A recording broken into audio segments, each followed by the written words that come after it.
10 लक्षण धर्म। उत्तम संयम धर्म आज चलेगा। निग्रंथ संत मुनिवरों ने सम्यक दर्शन सम्यक ज्ञान पूर्वक उत्तम सत्य धर्म केवो होय तेनु वर्णन श्री पद्मनंदी आचार्य देव करे छे। उत्कृष्ट ज्ञान ने धारण करनारा मुनिवरोए प्रथम तो मौन ज रहेवुं जोईए। एटले के परम सत्य आत्म स्वभावनी एकाग्रता में रहीने बोलवानो विकल्प ज न थवा देवो जोईए। अने जो विकल्प उठे तो एवा वचन बोलवा जोईए कि जे सदाय स्वपर ने हितकारी होय, अमृत समान मिष्ट होय अने सत्य होय। मुमुक्षुने पण आवा प्रकारना भावों आववुं जोईए। अहींया मुनि दशा का उदाहरण दिया है कि मुनि को सत्य धर्म का पालन किस प्रकार से होता है। उत्कृष्ट ज्ञान यानी सम्यक ज्ञान, श्रुत ज्ञान कहो, सम्यक ज्ञान कहो, प्रमाण ज्ञान कहो, ये धारण करनारा मुनिवरोए भावलिंगी संत छे। क्षणे क्षणे जे आत्मानो अनुभव करे छे एवा भावलिंगी संतोए पहला तो मौन ज रहेवुं जोईए। कया धर्मनुं वर्णन चाले छे? सत्य धर्म, सत्य बोलवुं, साचुं बोलवुं। एमां पहला शुं करवानो बोध आप्यो के मौन रहेवुं। बोलवुं के मौन रहेवुं? मौन रहेवुं एटले शरीरनी क्रिया जीव करी सके छे, बोलवानी क्रिया जीव करी सके छे, एम अहींया नथी कह्युं। बोलवानो विकल्प न थवो ई मौन रहेवुं। शुं? भाव मौन दशा। क्या कहा समझ में? बोलने का विकल्प। आप बोलते हैं ना जब, तो अंदर में एक विकल्प होता है कि मैं ऐसा कहूँ, ये प्रश्न पूछूं, ऐसा अंदर में एक विकल्प होता है। अगर अंतर अवलोकन करे तो आपको पता लगेगा कि बोलने के काल में बोलने का विकल्प जो होता है, तो मुनि दशा में तो अपने आत्म स्वरूप में विशेष एकाग्रता कर कर बोलने का विकल्प ही न हो, उत्पन्न हो, ये सत्य धर्म का पालन है। क्या कहा समझ में आ रहा है कि नहीं? ये निश्चय सत्य धर्म, निश्चय और व्यवहार जो ज्ञानी को होता है, तो उसमें आत्म स्वभाव की एकाग्रता में रहीने, आत्म स्वभाव की एकाग्रता कम हो तो बोलने का विकल्प चालू हो जाता है। क्या कहा? आत्म स्वभाव की एकाग्रता बढ़ाए तो विकल्प, क्योंकि आत्म स्वभाव ये विकल्प रहित है। अपना आत्मा जो है ये निर्विकल्प स्वरूप है, उसमें विकल्प है ही नहीं। ऐसे विकल्पातीत जो अपना आत्मा है, उसमें जब जीव एकाग्रता करता है तो चारित्र गुण में अपने षटकारक से विकल्प ही नहीं उत्पन्न होते हैं। समझ में आता है? जब एकाग्रता नहीं है, यानी ज्ञानी तो है, मुनिराज भी महाज्ञानी है, तो छठे गुणस्थान में जब आते हैं तभी भी उनको आत्मा की एकाग्रता चालू ही है। लेकिन 7वें गुणस्थान में जो एकाग्रता विशेष हुई है, ऐसी एकाग्रता छठे गुणस्थान में नहीं है। समझ में आ रहा है कि नहीं? तो वो समय में विकल्प उत्पन्न हो जाते हैं, बोलने का भाव अंदर में उत्पन्न होता है। फिर पढ़ते देखो, उत्कृष्ट ज्ञान ने धारण करनारा मुनिवरोए प्रथम तो મૌન જ રહેવું જોઈએ। એટલે શું? એટલે કે પરમ સત્ય આત્મ સ્વભાવની એકાગ્રતામાં રહીને, વિશેષ એકાગ્રતા કરીને, વિશેષ લીનતા કરીને બોલવાનો વિકલ્પ જ ઉત્પન્ન થવા ન દેવો।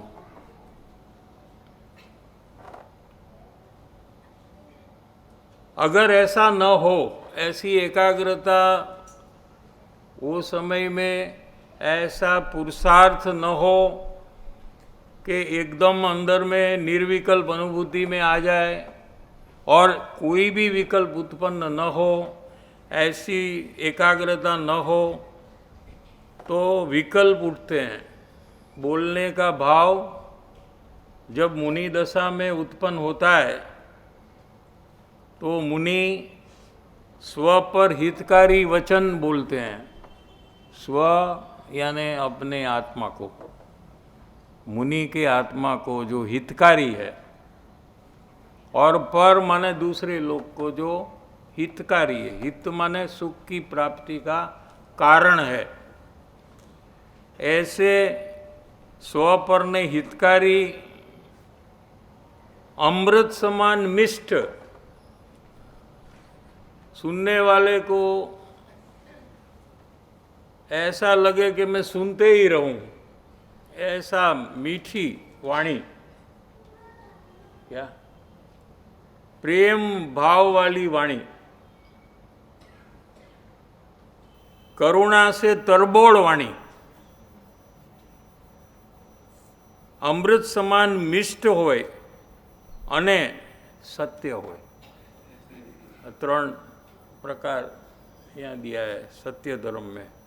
एक तो स्वपर को हितकारी, मुमुक्षु को यहाँ से मार्गदर्शन लेना है, क्योंकि वो भी आगे जाकर मुनि बनने वाला है ना, कि नहीं? हाँ, तो उसकी शुरुआत तो सब शुरुआत मुमुक्षु दशा में ही होती है। प्रथम कि अपने को भी स्व पर हितकारी वचन ही बोलने का प्रयास करना चाहिए। यानी किसी को नुकसान हो, दुख हो, ऐसे वचन नहीं बोलना चाहिए। ऐसा विकल्प भी नहीं होना चाहिए। अगर विकल्प नहीं है, विचार में नहीं है, तो वाणी भी वही प्रकार से अपने आप उत्पन्न हो जाएगी। क्या कहा, समझ में आया? अज्ञानी भी वाणी का कर्ता नहीं है, वाणी को बदल नहीं सकता है। लेकिन अगर दूसरे का हित हो, ऐसा भाव हो, वो तो जीव करता है। ऐसा जब भाव हो तो भाषा वर्गणा भी वैसी ही निकलती है।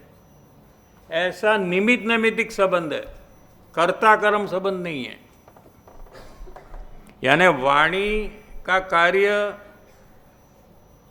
अंदर में सत्य बोलने के भाव से होता है। ऐसा कर्ता कर्म, कर्म माने कार्य, कर्म माने यहाँ जड़ कर्म की बात नहीं है। कर्ता कर्म में क्या, कर्म का अर्थ कि कोई भी कार्य को कर्म कहते हैं। क्या? तो वाणी का कार्य सत्य बोलने के भाव से होता नहीं है। समझ में आ रहा है कि नहीं? लेकिन ऐसा निमित्त नैमित्तिक संबंध है। जैसे निमित्त नैमित्तिक संबंध का स्वरूप क्या है, हम समझे कि जैसे कि आप चेन्नई आए एयरपोर्ट में, तो आपका जान पहचान वाला कोई आपका गांव का यहाँ मिल गया। ऐसा कभी बनता है ना? तो वो आपके मिलने के लिए वो आया है, आप उसको मिलने के लिए आए हैं, ऐसा नहीं है ना। उसको कर्ता कर्म संबंध कहते हैं। वो अपने कारण से आया है, आप अपने कारण से आया है, ऐसा जो संबंध को निमित्त नैमित्तिक संबंध कहते हैं। समझ में आ गया कि नहीं?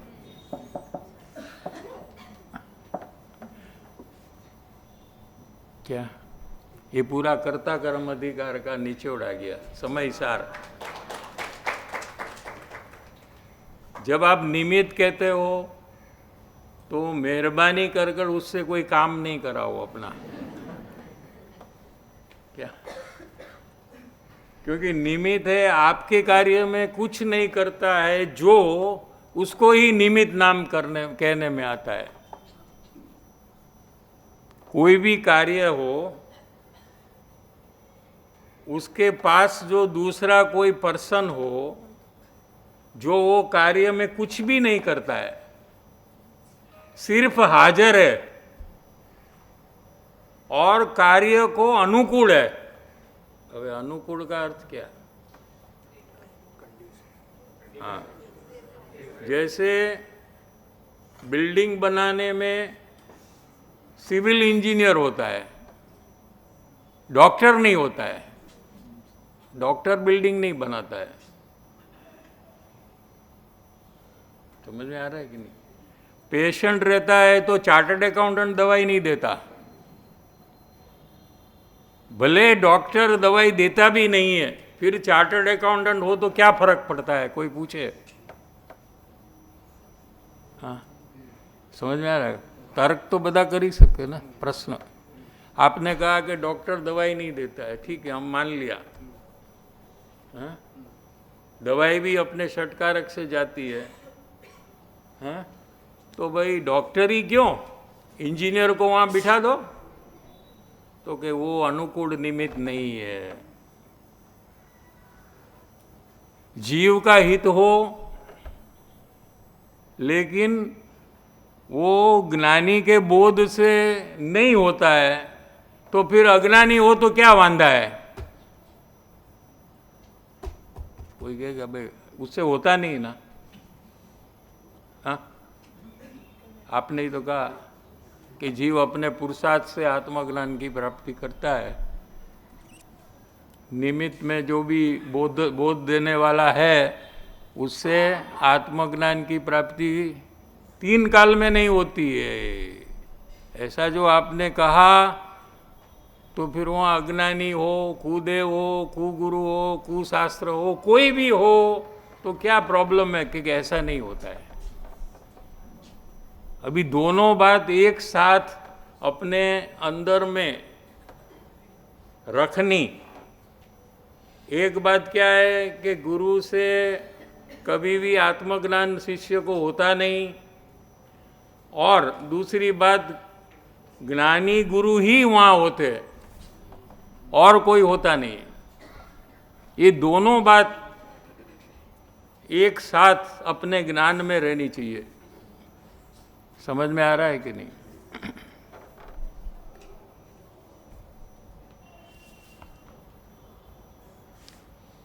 पच्चीसवां पेज में बीच में वाणी बोलाए कि न बोलाए। बोलाए माने वाणी निकले या न निकले। अभी आप लोग की वाणी नहीं निकल रही है। हाँ, यहाँ से निकली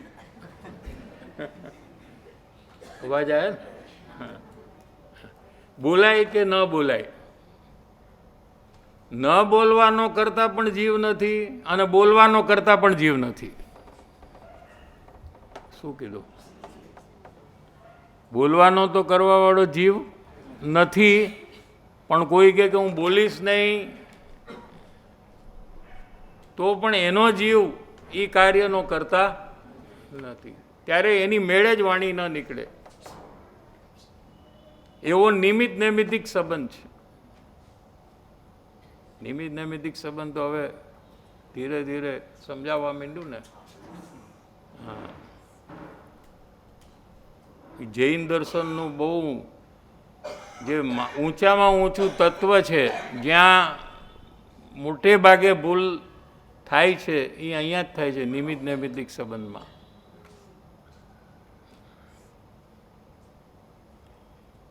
જ્ઞાની પોતાને વાણીનો કરતા માનતો નથી.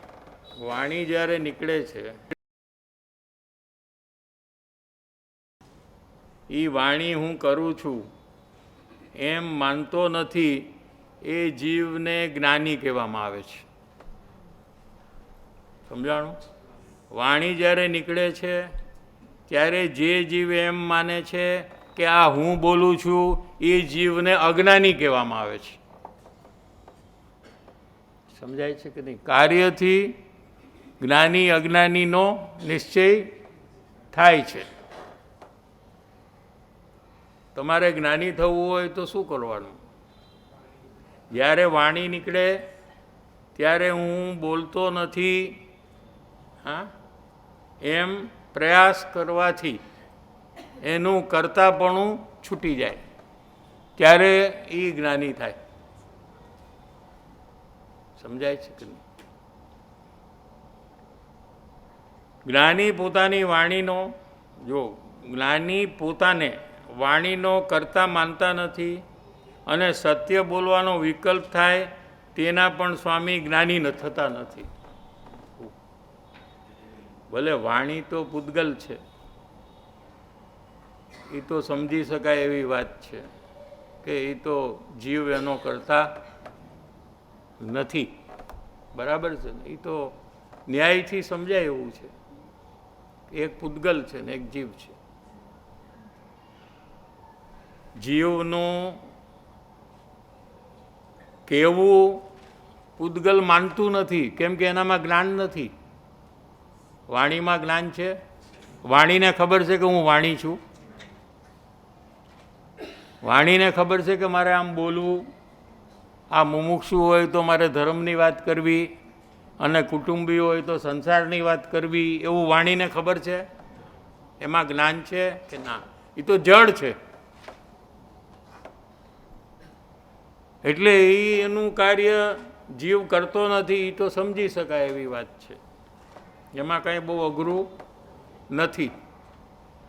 પણ જે વિકલ્પ ઉઠે છે બોલવાનો, એ તો જીવનો છે, અરૂપી છે.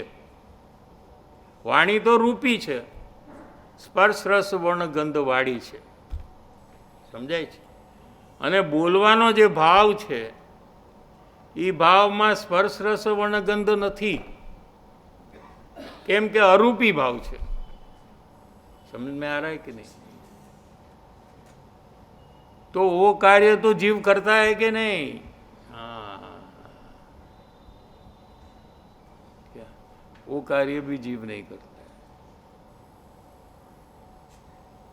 वो भाव जीव करता है ऐसा जो मानता है जानता है वो अज्ञानी है. लेकिन जो वो भाव का स्वामी नहीं होता है, मालिक नहीं होता है, जो उसको अपना नहीं मानता है, ऐसा जीव ज्ञानी है. જ્ઞાનીની બધી ઓળખાણ થઈ શકે એવી બધી વાતો આમાંથી આવે છે. જ્ઞાનીને વાણી હોય કે ન હોય, જ્ઞાનીને બોલવાનો વિકલ્પ હોય કે ન હોય, અજ્ઞાનીને વાણી હોય કે ન હોય, એને બોલવાનો વિકલ્પ હોય કે ન હોય, તો પછી ફરક શું? ફરક ક્યાં આવ્યો? કે એ બોલવાનો ભાવ અને બોલવાની ભાષા એનો સ્વામી જે થાય એ અજ્ઞાની, અને એનો સ્વામી ન થાય એ જ્ઞાની. સહેલું છે આમ.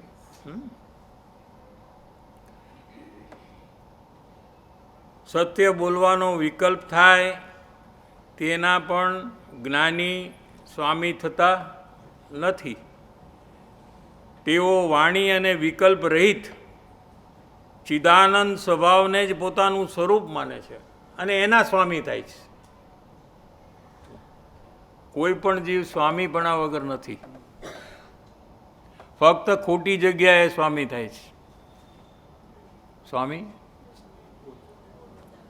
માલિક ओनर। हाँ, सब जीव कहीं ना कहीं स्वामीपना करे बिना रहता नहीं। केवड़ी भगवान हो, ज्ञानी हो कि अज्ञानी हो, अज्ञानी शरीर रागादि भाव भाषा का अपने को स्वामी मानता है। स्वामी नहीं है वो मानता है। जैसे आप मानो कि ये हॉल आपका है, आप मानो तो आपका कौन क्या कह सकता है? आपको क्या कह सकते हैं? कोई कहे ये तो मेरा हॉल है, ठीक है, लेकिन ये हॉल आपका हो सकता नहीं है। ऐसे अज्ञानी मानता है कि शरीर मेरा है, लेकिन शरीर उसका होता नहीं। શરીર એનું છે તો અહીંયા તો બધાય ના પાડશે, નથી ને?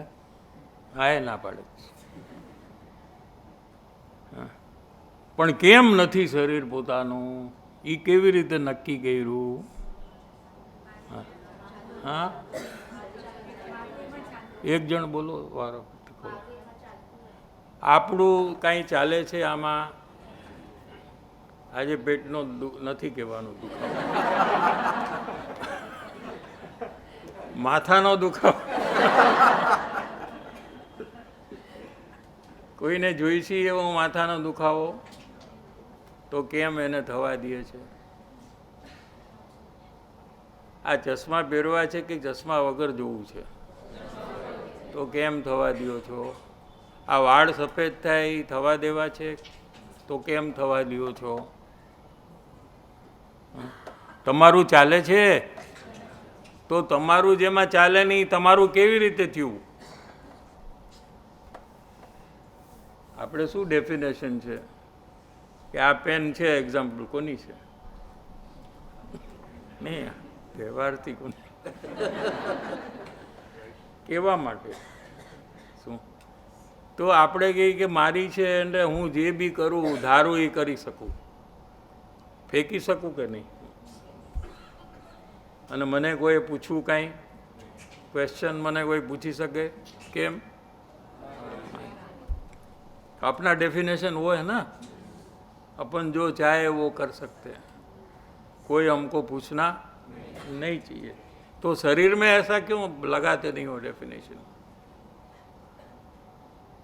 कि आप जो चाहे वो कर सकते हैं? ऐसा तो होता नहीं है क्या?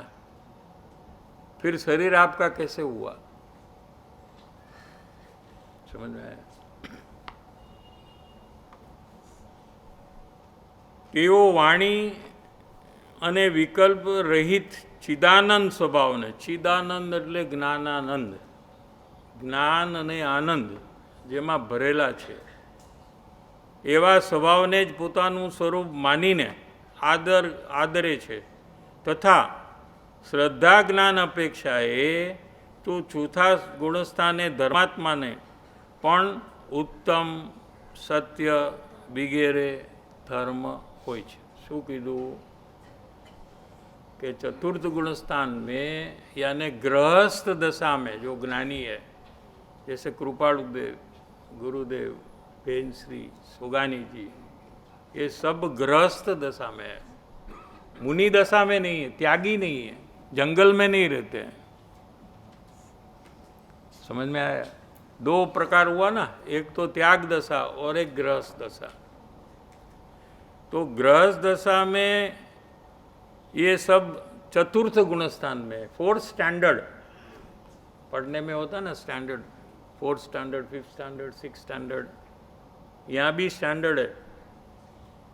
दुनिया के तमाम अज्ञानी जीव फर्स्ट स्टैंडर्ड में है और ज्ञानी होते हैं तो सीधा फोर्थ स्टैंडर्ड में प्रमोट हो जाते हैं. क्या? और फोर्थ स्टैंडर्ड में फेल हुए तो वो नीचे आए तो और थर्ड स्टैंडर्ड में आते हैं, लेकिन फर्स्ट से सीधा फोर्थ में जाते हैं. ऐसा क्रम जिनवाणी में है. और जब मुनि दशा में आते हैं तो सिक्स स्टैंडर्ड होता है और केवड़ी भगवान का 13th स्टैंडर्ड है. समझ में आया कि नहीं? तो यहाँ चतुर्थ गुणस्थान की बात चल रही है. तो कृपाणु देव, गुरुदेव आदि कौन से फोर्थ में है क्या? क्योंकि उसके बाद पंचम गुणस्थान आता है तो उसमें 12 प्रकार का व्रत होता है। अपने को लास्ट डे आएगा ना, प्रतिक्रमण पढ़ेंगे ना हम लोग, उसमें आएगा श्रावक ना 12 व्रत है ना। हिंसा व्रत, देशा वगासिक, दिग्व्रत, अनर्थ दंड व्रत, सब आएगा ना 12 प्रकार। वो पंचम गुणस्थान वाले के हैं। श्रावक यानी पंचम गुणस्थान। समझ में आ रहा है कि नहीं? और उसको अणुव्रत भी कहते हैं। अणु माने छोटे। और वो गृहस्थ दशा में ही होते हैं, वो पंचम गुणस्थान वर्ती। गृहस्थ माने घर में रहने वाले, कुटुंब परिवार के बीच में रहने वाले, व्यापार आदि प्रवृत्ति करने वाले या नौकरी करने वाले, पंचम गुणस्थान तक ऐसा होता है। समझ में आया? और उनको भी व्रत होता है, परिमाण व्रत। શું આ એરિયામાંથી બહાર હું નહીં જાઉં, आएगा आपको लास्ट डे क्या? ऐसा एक व्रत निर्णय लेता है, એને વ્રત કહેવાય। સુપ્રસિદ્ધ ગામ છે ને, બધું શબ્દ તેમાં તો છે प्रतिक्रमणની बुक। तो ऐसा ऐसा मर्यादा जो करता है कि यहाँ से मैं बाहर नहीं जाऊँगा, इतना बजे जाऊँगा, 1 घंटे जाऊँगा, ये सब प्रकार भी पंचम गुणस्थान में सब होते हैं। ठीक है। फिर जब आत्मा की लीनता बहुत बढ़ जाती है पंचम गुणस्थान के अंत में, तो फिर वो दीक्षा लेते हैं, मुनि बनते हैं। केस लोच कर कर जंगल में चले जाते हैं। क्यों जाते हैं? कि उनको एक ही काम करना है, आत्म साधना।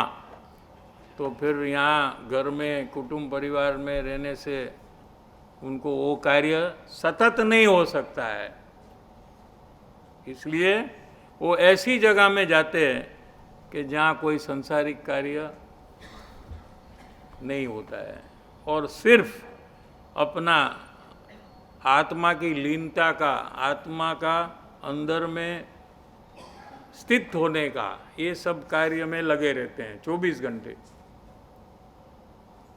इनको जो व्रत होता है, 12 प्रकार का व्रत होता है, उनको महाव्रत कहने में आता है।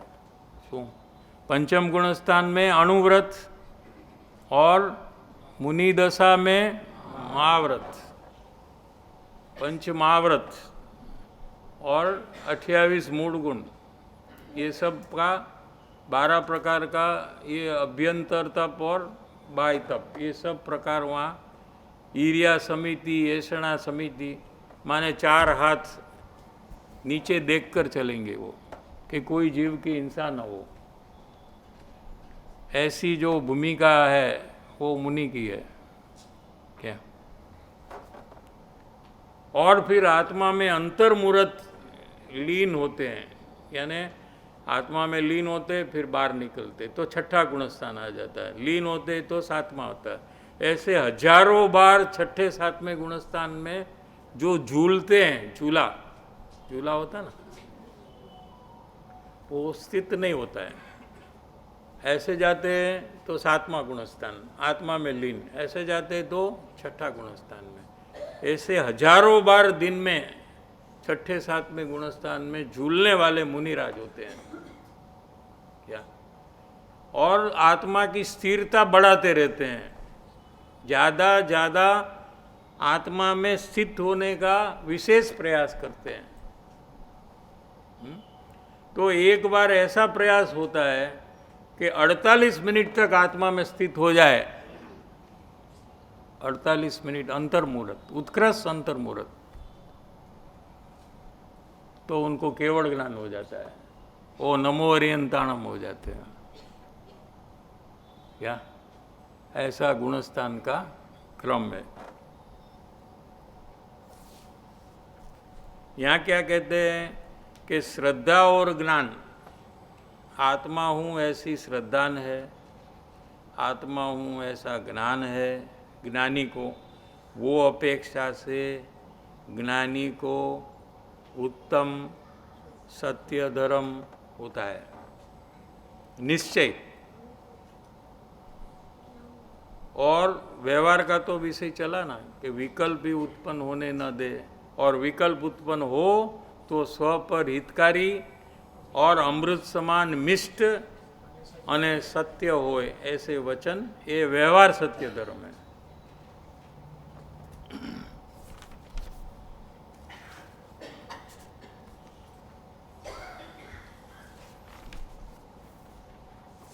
ટાઈમ થઈ ગયો છે તો થોડુંક લઈ લે લાસ્ટમાં 29 પેજમાં। માટે સજ્જનોએ જરૂર સત્ય બોલવું જોઈએ। શું સજ્જનમાં આપણે આવી કે ન આવી? कि अपने से कोई दूसरा कोई है सज्जन? सज्जनोए जरूर जरूर सत्य बोलવું જોઈએ, એટલે કે દરેક વસ્તુ સ્વતંત્ર સત છે એમ સમજીને વસ્તુ સ્વભાવની સમ્યક શ્રદ્ધા અને જ્ઞાન પ્રગટ કરવા જોઈએ। ये देखो ज्ञानी की आज्ञा, गुरुदेव की आज्ञा है। हाँ, आपने शू करवानुं कीधुं कि सम्यक ज्ञान अने सम्यक श्रद्धा प्रगट करवू जोईए ने ये सम्यक श्रद्धा ज्ञानपूर्वक उत्तम समाधि भावरूप वितराग धर्मनु आराधन करवू जोईए। ए रीते उत्तम सत्य धर्मनु व्याख्यान पूरुं थयुं।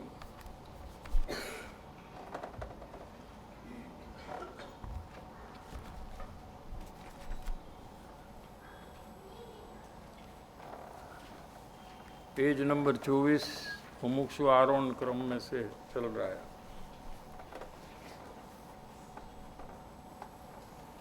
कल अवलोकन का विषय थोड़ा चला था, फिर से वहाँ से लेते हैं। जो चालता परिणाम में पोताना दोषनु मध्यस्थपणे अपक्षपातपणे अवलोकन थाय तो तेज वक्ते ते दोषना रसनी डिग्री, ए डिग्री नो पारो नीचे आव्या विना रहे नहीं। क्या दोष है ना, जो भी क्रोधादि भाव, ये दोषित भाव है ना। तो इसकी जो शक्ति है, जैसे शरीर है ना, उसकी शक्ति कहाँ है? पीछे है ना। गुजराती में कहे ना एनी केड़ भांगी नाखीश। ओके, केड़ भांगी नाखीश एटले हाँ, एटले आनी शक्ति आखी तमारे नथी एवुं डॉक्टर में शक्ति है। हाँ, मेन जे स्ट्रेंथ है आखा बॉडीनु। हाँ, एटले एने जो कोई अटेक करे तो ये कमजोर थी जाए। बराबर है ना।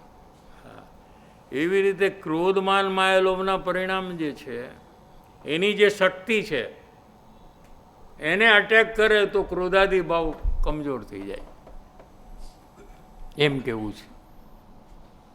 ई केवी रीते थाय कि ज्यारे ई क्रोधमान मायालोभना परिणाम थाय ए वक्ते जो कोई जीव जागृति वधारीने क्रोधादि भाव को देखे, देखे एटले थाय त्यारे जोई शकाय। थई गया पछी तो जोई शकाय के नहीं? तो जब क्रोधमान मायालोभ का परिणाम होता है, कोई भी एक परिणाम, वो समय में हम अपने ज्ञान में जागृत होकर, अलर्ट होकर, सावधान होकर जब उसको देखते हैं तो क्रोध को देखा तो क्रोध की जो शक्ति है वो फिर टूटने लगती है। ऐसा क्यों होता है, ये प्रश्न यहाँ उठ सकता है। क्योंकि देखने वाला कौन है? अनंत शक्ति वाला आत्मा है। क्या वो जब दोष को देखता है, होते हुए देखता है, तो दोष ध्रुजने लगते हैं। जैसे कोई ચોર હોય અને હમણાં કોઈ યુનિફોર્મમાં પોલીસ આવી જાય यहाँ कि कहीं चोरी हुई है, मैं आया हूँ चेक करने के लिए, तो कौन घबराएगा? घबराए कि नो घबराए? अजी तो वो तो पकड़ा नहीं है, कुछ भी नहीं किया है उसने, वो सिर्फ आया यूनिफॉर्म में और पता लगा कि पुलिस आया है, तो તમને કેટલી ગભરાટ થાય? અમે ક્યાં કંઈ કર્યું છે તો અમને શું પ્રોબ્લેમ, ભલે ના આવતો. ભરતભાઈ તમને કંઈ થાય તો કોને થાય પ્રોબ્લેમ? ચોરને અંદરમાં ડર લાગે કે આ મને જ આવ્યો છે પકડવા. એમ જ્ઞાન જ્યારે દોષને જોવે છે ત્યારે દોષ જે ચોર છે એ સીધો ગભરાવા જ માંડે છે.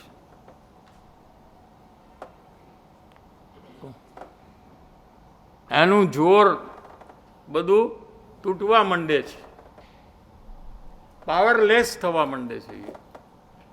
જેટલું જેટલું અવલોકન વધે છે એટલું એટલું ક્રોધ માન માયા લોભના પરિણામ કમજોર થવા માંડે છે. ક્રોધ માન માયા લોભ મટતા નથી. સમજાય છે કે નહીં? પણ એનો જે પાવર છે એ તૂટી જાય છે. એક માણસ છે બહુ પાવરફુલ છે, બરાબર છે, અને એ જ માણસની આપણે કેળ ભાંગી નાખી તો એ માણસ તો જીવતો છે હજી, પણ એ કમજોર છે. સમજાય છે? એવી રીતે દોષ તો છે ખરા, ક્રોધ માન માયા લોભ છે. જ્ઞાનીને પણ અપ્રત્યાખ્યાનાવરણી ક્રોધ માન માયા લોભ છે. સમજાય છે કે નહીં? મુનિને પણ સંજ્વલન ક્રોધ માન માયા લોભ છે, પણ એ બધા કમજોર થયેલા છે, ગમે ત્યારે તૂટી જવાના એવી ભૂમિકામાં આવી ગયા છે. સમજાય છે કે નહીં? શેને કારણે? એ અવલોકનને કારણે. અહીંથી આખો પ્રયોગાત્મક જે પ્રવેશ છે એ આ જગ્યાએ થાય છે જીવનો. અત્યાર સુધી બધું વિચાર દશાનું ચાલતું હતું અને પોતાનો જે વિપરીત અભિપ્રાય છે એને જીનાગમ પ્રમાણે સરખો કરવાનો પ્રયાસ ચાલતો હતો. હવે અહીંયાથી પ્રયોગ ચાલુ થાય છે, અંતરમાં જવાનો પ્રયોગ. નાઉ ધ ડોર ઇઝ ઓપનિંગ. હવે કોને અંદરમાં જવું છે અને કોને બહાર રહેવું છે એ આપણે સ્વતંત્ર છીએ. શું કહે છે? ચાલતા પરિણામ એટલે ચાલતા ક્રોધમાન માયા લોભના પરિણામ. દરેક વર્તમાનમાં એક જ દોષ હોય, ચારે ચાર નથી. ક્રોધ હોય ત્યારે માન નથી, માન હોય ત્યારે માયા નથી, માયા હોય ત્યારે લોભ નથી. ठीक है, अनुभव से पता चलता है. तो एक ही दोष चल रहा है वो जब, तो वो दोष का मध्यस्थपणे, मध्यस्थ माने पक्षा पक्षी छोड़ देना, न्यूट्रल होकर देखना. जो अवलोकन थाय, देखने का हो, होते हुए देखने को अवलोकन कहते हैं. चला गया जो पहले उसको विचार कहते हैं, उसको जो जानता है वो विचार कहते हैं.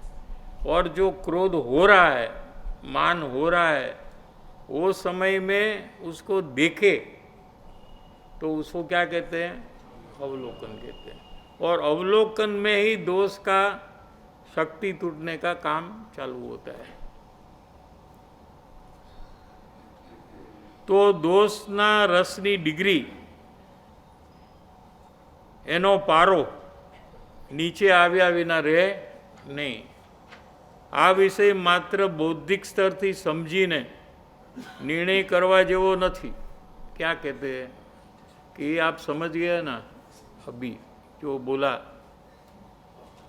और आपने नक्की कर लिया ना कि इसको अवलोकन कहते हैं, कि ऐसा नहीं करो ऐसा कहते हैं, लेकिन अवलोकन कर कर नक्की करो ऐसा कहते हैं। समझाय છે કે નહીં? આપણે સમજી ગયા બધું ને નક્કી કર્યું કે અવલોકન એટલે શું, કે જ્યારે દોષ થાય ત્યારે જ એને જોવાનું, એટલે અમે બધું સમજી ગયા એમ પોતે માને છે। તો કે એમ નહીં કરો કે છે, તો કેવી રીતે કરવું કે છે કે તમે પોતે જ તમારો કસાઈને જુઓ હમણાં, એટલે અવલોકન કરીને નક્કી કરો કે આને અવલોકન કહેવાય। क्या हुआ? हाँ,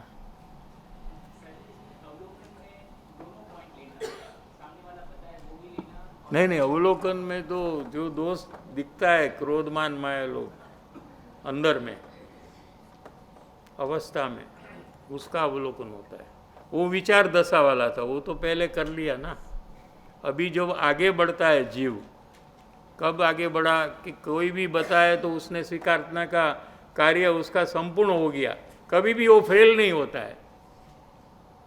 कोई भी बताए तो वो तुरंत देखकर हाँ कह देता है, हाँ बराबर है, और उसके प्रति उसको उपकार आता है, उसको कोई तकलीफ नहीं होती है दोष का एक्सेप्टेंस में। ऐसा डेवलपमेंट जिसका हो गया है, क्या वो तो कल तक था ना, आज तो आगे बढ़ा हुआ है ना। रोज रोज आपको आगे बढ़ना पड़ेगा ना, नहीं तो यहाँ हमको स्टॉप कर देना पड़ेगा। अभी तो और आगे आएगा ना, आप आगे साथ साथ नहीं आएंगे तो फिर क्या करेंगे हम? आपको भी साथ साथ आना पड़ेगा ना। प्रयोग में तो ऐसा ही है कि आपको भी प्रयोग कर कर आगे साथ में आना चाहिए। आज यही प्रयोग करो, क्योंकि कसाई तो चालू रहने वाले हैं। वो कसाई करने की ज़रूरत नहीं है कि मुझे गुस्सा करना है तो तू जरा आ जा यहाँ तुझे देखकर मुझे बहुत गुस्सा आता है या तू आ जा, मुझे मान थोड़ा बढ़ाना है, तुझे देखकर मेरा मान बढ़ जाता है। कोई ज़रूरत नहीं, वो ऑटोमेटिक क्रोध मान माया लोभ के परिणाम चलते ही रहते हैं। बराबर है। और ज्ञान भी सतत जानने का कार्य कर ही रहा है, कुछ ना कुछ तो जान रहा है।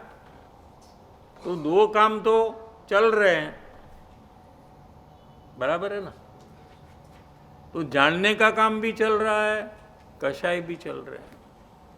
अभी आपको क्या करने का यहाँ से कि आपका ज्ञान कषाय जो हो रहे हैं उसको सीधा देखने का कार्य का प्रयास करते ही रहे, करते ही रहे, करते ही रहे।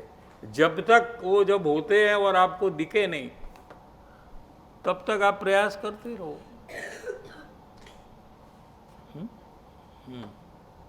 बाकी सर्व प्रवृत्ति जो हो रही है उसको गौण कर दो, इग्नोर करो, जैसे कि वो है ही नहीं। आप ज्ञान स्वरूपी हो और दूसरा खाली कषाय है, तीसरा कोई है ही नहीं।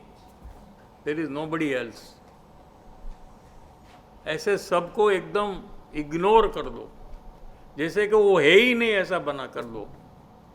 दो ही है, मैं ज्ञान हूँ और अंदर में जो कषाय चल रहे हैं क्रोध मान माया लोग, बस ये दो ही है। वो मैं उसको देखने जब होते हैं तभी मुझे देखना है, चले जाने के बाद नहीं।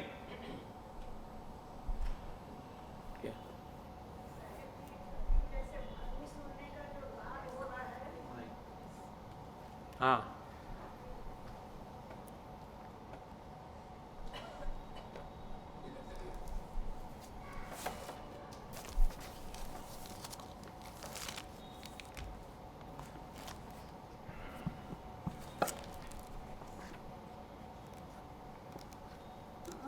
साहेब जी, अभी जो वाणी सुनने का राग हो रहा है, लोभ हो रहा है, अच्छा लग रहा है, तो उसमें अवलोकन में कैसे लेंगे? अच्छा लग रहा है वो राग है। हाँ, वाणी आपको सुनने में अच्छी लगती है तो फिर आत्मा कैसा लगता है आपको? आत्मा की बात पसंद है, उससे ज़्यादा तो आत्मा पसंद होना चाहिए ना। हाँ, हाँ, तो ये हमें चेक करना है कि राग है, इसको पसंद है, ऐसा जो भाव है इसको हमको देखना है। ये भी अपना स्वभाव नहीं है, अपना स्वरूप नहीं है, ठीक है। ये भी आकुड़ता स्वरूप है। समझ में आ रहा है कि नहीं? आत्मा है, निराकुल स्वभाव है अंदर में। उसका अनुभव करने में अगर ये वाणी भी रुकावट हो और वाणी के प्रति राग भी रुकावट हो तो ये तो बड़ा नुकसान का कारण हो रहा है। तो इसमें कैसे प्रयोग करना अभी? देखो ना राग को, तुरंत ही। राग अच्छा। को होते हुए देखना, बस ऐसा।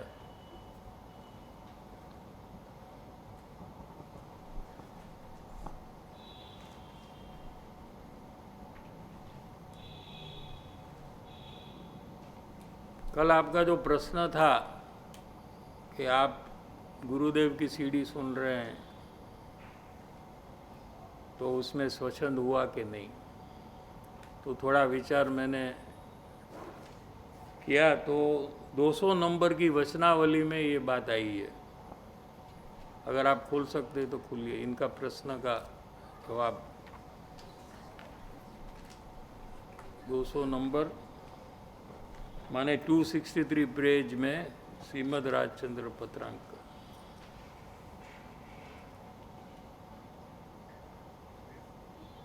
भेड़ू नंबर 12 जो है ना,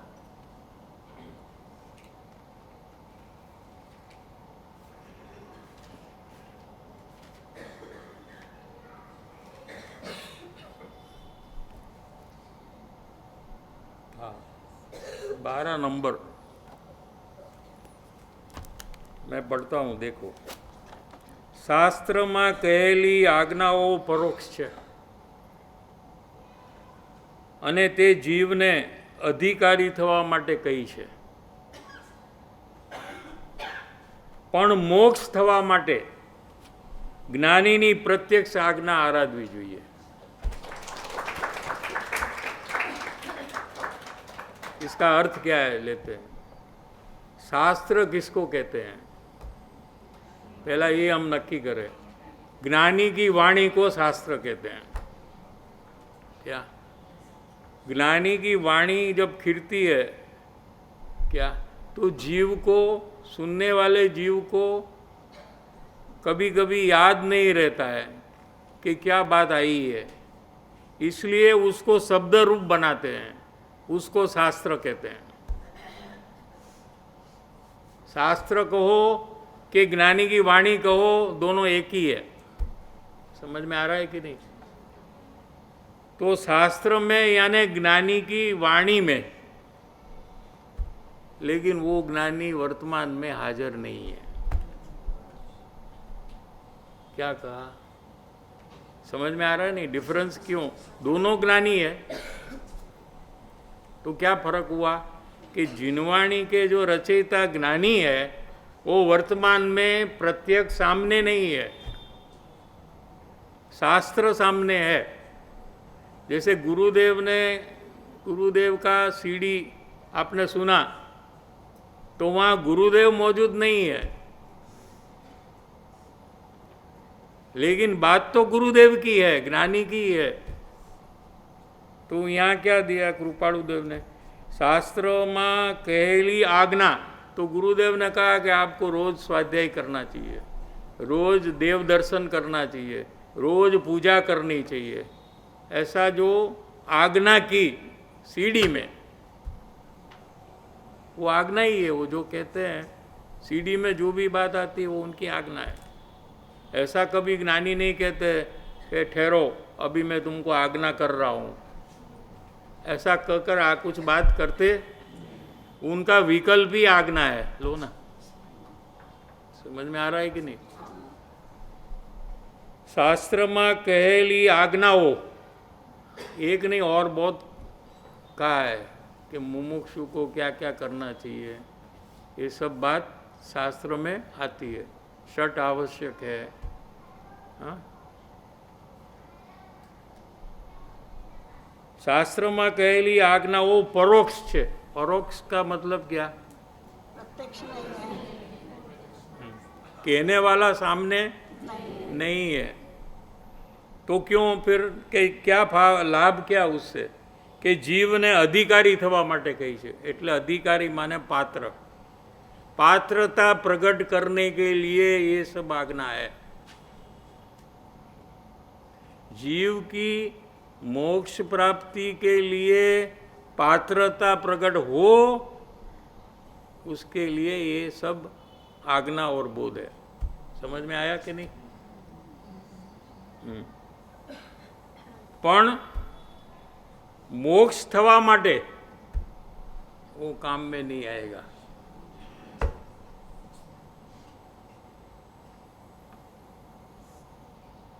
कड़क वचन है लेकिन सत्य वचन है। मोक्ष थवा माटे ज्ञानीनी प्रत्यक्ष आज्ञा आराधवी જોઈએ। मोक्ष माने सम्यक दर्शन तो होगा कि नहीं? सम्यक दर्शन होने के बाद मोक्ष होगा ना। तो सम्यक दर्शन प्राप्ति के लिए ज्ञानीनी प्रत्यक्ष आज्ञा आराधवी, मानवी नहीं। हम आराधना करते हैं ना, किसकी आराधना करते हैं? भगवान की आराधना करते हैं ना। ये आराधना शब्द यहाँ प्रयोग किया है। मानना इससे आगे ऊंचा है। क्या? वो कल आपने पूछा था तो थोड़ा विकल्प चला था।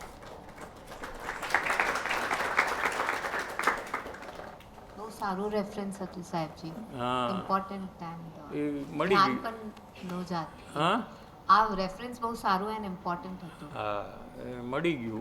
ન મળે ક્યારેક એવું બી બને, તો મળી ગયું।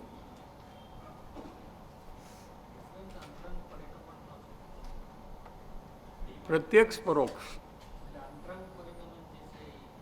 એ એમાં નથી ને। પરોક્ષમાં સીડીમાં જે આત્માના આધારરૂપ જે પરિણમન છે એ એમાં દેખાતું નથી। इसे तो बहुत एक आगे की बात है 249 में। यहाँ तक तो अगर हम स्वीकार नहीं सकते हैं तो इसके आगे की बात हम नहीं स्वीकार सकते हैं। वहाँ तो ऐसा लिया है कि प्रत्यक्ष ज्ञानी के योग में ज्ञानी मौन भी रहे तो भी उसको मोक्ष हो जाएगा। लो, अब यहाँ तक तो कहाँ एकदम बोल्ड हो जाते हैं। हाँ? क्योंकि क्यों ऐसा कहा? बोले बिना क्या हम समझेंगे? तो कि नहीं, तुमको परिणमन देखते हुए तुम्हारा परिणमन चालू हो जाएगा। एवी बात मौन होय तो पण केम के परिणमन चालू है ने। और ये परिणमन का जो विषय है हम थोड़ा विचार करते हैं यहाँ कि किसी के घर में मरण होता है तो हमारे नजीक वाले होते तो हम जाते हैं ना। हाँ, तो वहाँ हमको क्या दिखता है? घर वाले लोग रोते हुए। तो वो टाइम में हमको क्या होता है? परिणमन देखकर परिणमन आता है। तारक मेहता देखने से क्या होता है?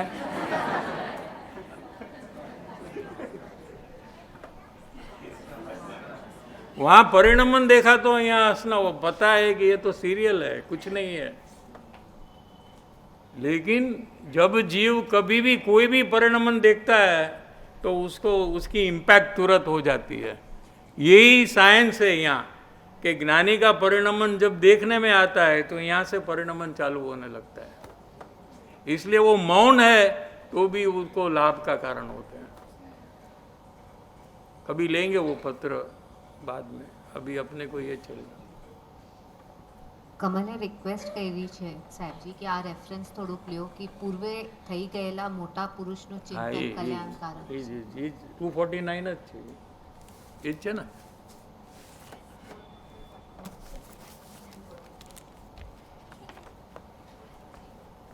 ટુ 249 માં છે. હા તો મેં કીધું તમને 249 જ છે.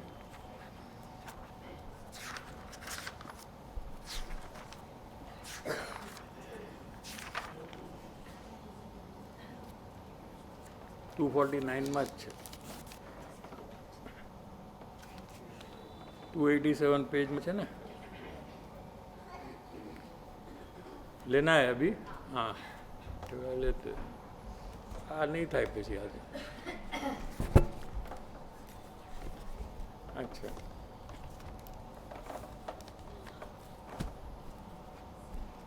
પૂર્વે થઈ ગયેલા મોટા પુરુષ એટલે આચાર્ય ભગવાન, મુનિરાજ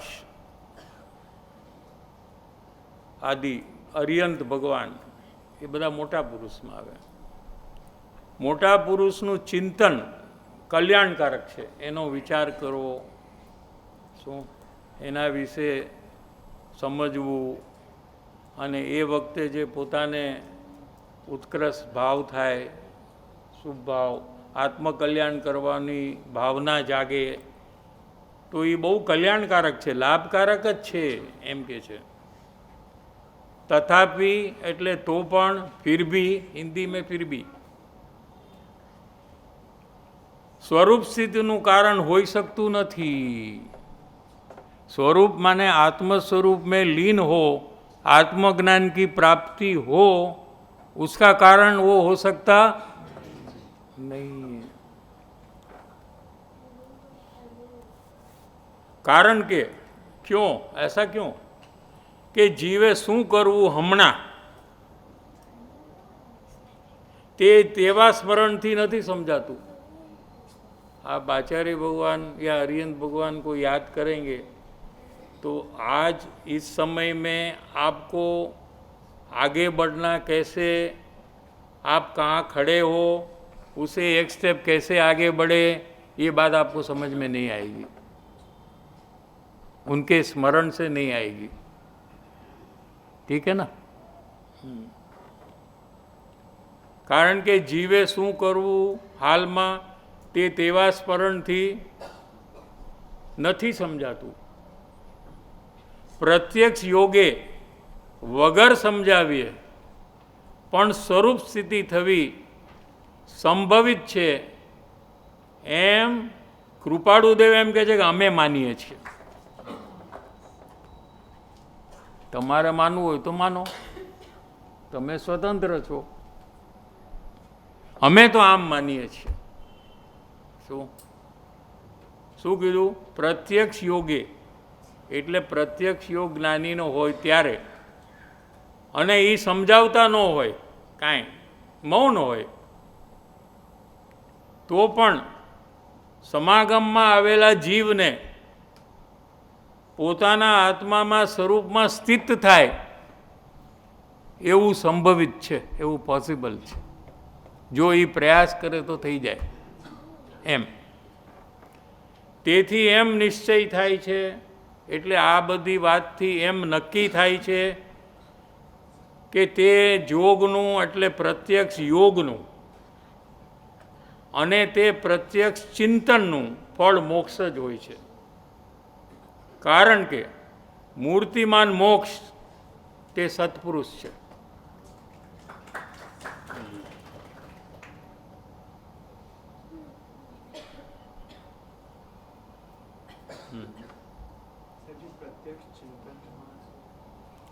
પ્રત્યક્ષ એટલે જોઈને જે ચિંતન થાય છે એને પ્રત્યક્ષ ચિંતન છે. ના એટલે એમનું પરિણમન જોવે છે ને ત્યાં જ એના અંદરમાં પરિણમન બરાબર થવા માંડે છે. જેવું એને આગળ વધવા માટે જોઈએ એવું થઈ જાય છે. જેમ કે કોઈ આપણે ઉદાહરણ આપ્યું હતું, કોઈ મરણમાં ગયા તો આ બધા રોવે છે, તો કોઈ વિચાર કરે કે મારે પણ આમ રોવું જોઈએ, એમ કંઈ વિકલ્પ કરે? આ 4 જણામાંથી આ બહુ મસ્ત રોવે છે, એ મારે આના જેવું રોવું છે, એવું કાંઈ વિકલ્પ ચાલે કે તરત જ ઉદાસ થઈ જાય એ જીવ?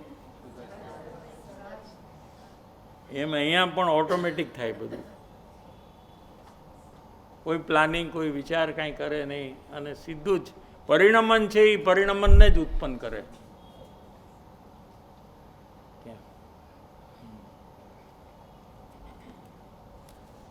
ટાઈમ થઈ ગયો છે સાહેબજી. અહીંયા જે પ્રત્યક્ષ યોગનું વિવેક થવું જોઈએ એ જીવને જે નથી થતું એનું કારણ શું છે? એનું કારણ એ છે કે જે ભૂતકાળમાં જ્ઞાની થયા છે ને એના પરિચયમાં જીવ નથી આવ્યો. શું? ખાલી એમના વચનો, એમનો બોધ એને સાંભળ્યો છે, અને જે બોધ જીનવાણી અનુસાર જ હોય છે, એટલે એટલો જ પરિચય છે એને, સમજાય છે? અને વર્તમાન જ્ઞાની જે છે એને ઉદય ભાવનો પણ એને પરિચય થાય છે. શું? એનું સંસારિક જીવન પણ એને દેખાય છે, અને પોતાને દોષ દ્રષ્ટિ હોવાથી એમાં એને દોષ દેખાવા માંડે છે. શું?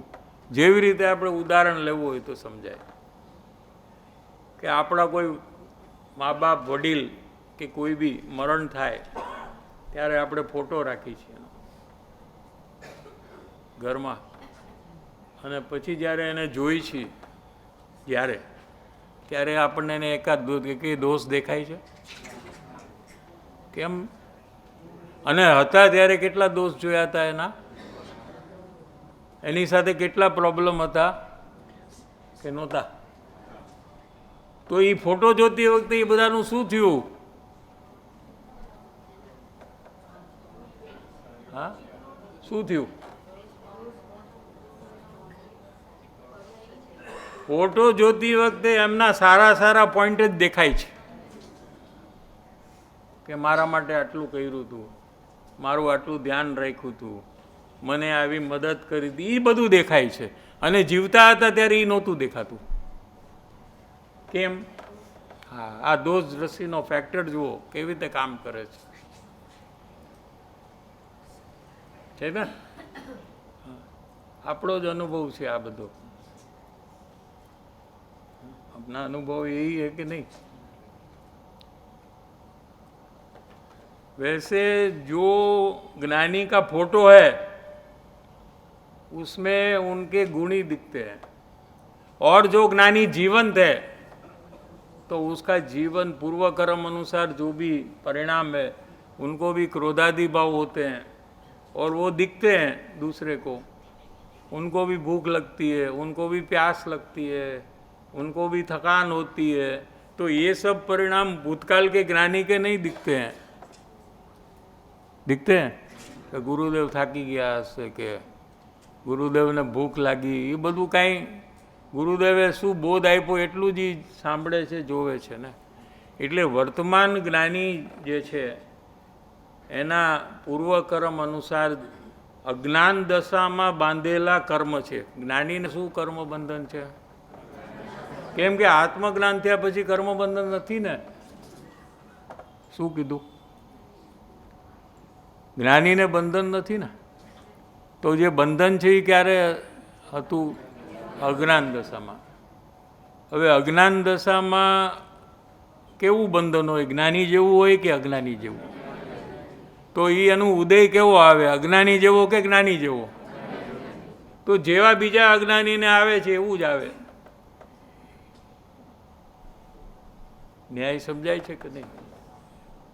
પણ જે જીવ પ્રત્યક્ષ યોગમાં એ બધાને ગૌણ કરી અને અંતર પરિણમન સુધી પહોંચે તો એને જ્ઞાનીની ઓળખાણ થઈ જાય, અને એને પછી આત્મજ્ઞાન થાય. પણ એવું બધા કરી શકતા નથી. પહેલાં તો દોષ દ્રષ્ટિ છૂટે, ગુણ દ્રષ્ટિ પ્રગટે, એવા બધા જે પ્રયોગ આપણે કર્યા છે ત્યાંથી ચાલુ થાય તો આવું કાર્ય આગળ જઈને થાય.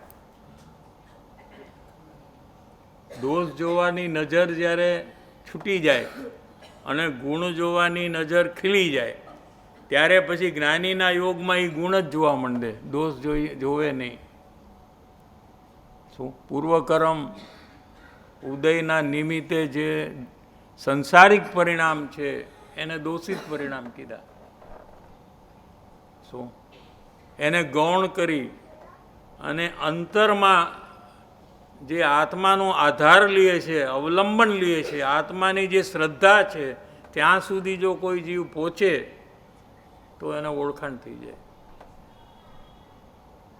એને પેલું સંકિત થઈ જાય, એમ કૃપાળુદેવ કહે છે.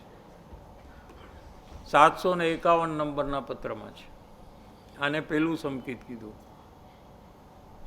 અને પછી એમ કીધું કે પેલું સંકિત બીજા સંકિતનું કારણ છે. એટલે જ્ઞાનીની ઓળખાણ જેને થઈ એને પોતાના આત્માની ઓળખાણ થશે જ, ન થાય એમ બને જ નહીં. અને આત્માની ઓળખાણ થશે અને આત્મજ્ઞાન થશે જ. એમ 3 પ્રકારના સંકિત 751 પત્રમાં આત્મસિદ્ધિમાંથી આપ્યા છે. ટાઈમ મળે તો વાંચી જોજો.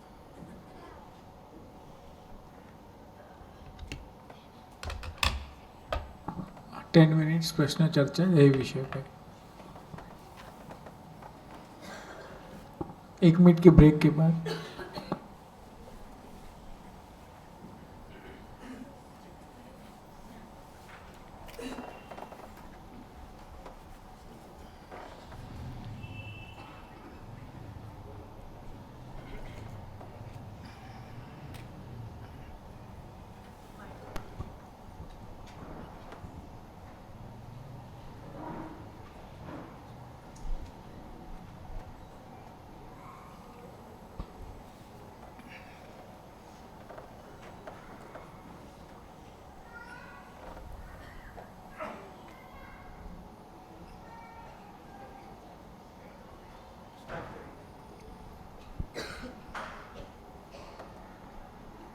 साहिब जी, कल के सत्संग से दोष व्यक्त करना था. कल रात में जो बात आई थी कि जहाँ मुझे मोह है, अपनत्व है, उनके दोष मैं छिपाती हूँ, वहाँ पे पक्ष करती हूँ. तो ये दोष मुझे मेरे में पकड़ा. साहिब जी की घर में जब कोई दोष विजित के या आदि के स्पेशली बताते हैं तो वहाँ पे मैं मतलब वो देखती भी नहीं हूँ कि उनका वो दोष है एंड तुरंत पक्ष करती.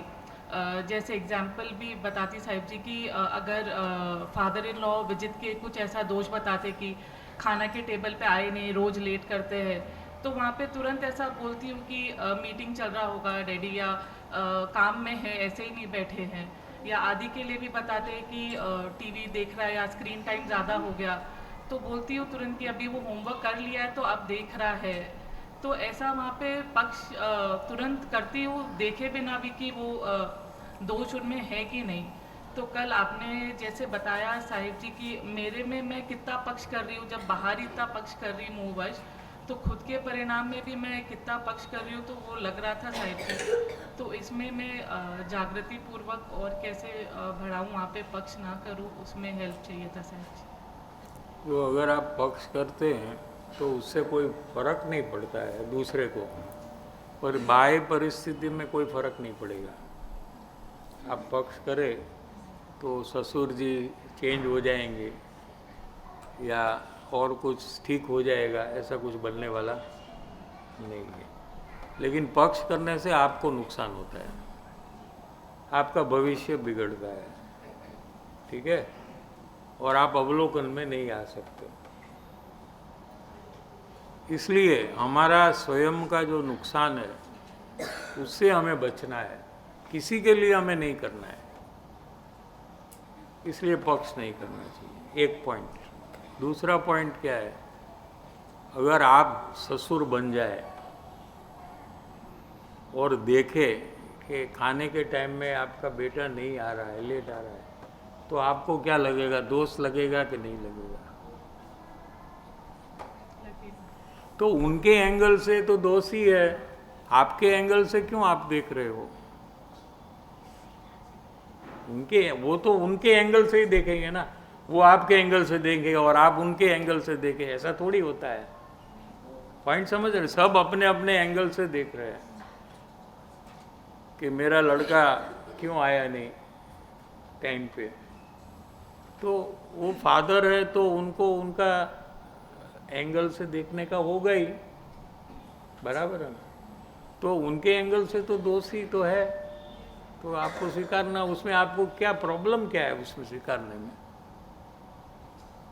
खाली स्वीकारना ही तो है, और क्या करने का है? हाँ, दूसरा क्या करने का है? दूसरा कुछ नहीं करना। हाँ, तो फिर इतना नुकसान इसके लिए क्यों करें हम? सही है कह दो ना उसमें, हाँ बराबर है, मैं जाकर बुला कर आती हूँ, ठीक हो गया पूरा प्रॉब्लम। करेक्ट है साहब जी। और फिर वो कुछ काम कर रहे हैं तो आकर बोल दो वो तो ये काम कर रहा है, थोड़ी देर में आता है, तो पिताजी को भी लगेगा कि आप उनके साथ हो, बेटे को भी लगेगा कि आप उनके साथ हो।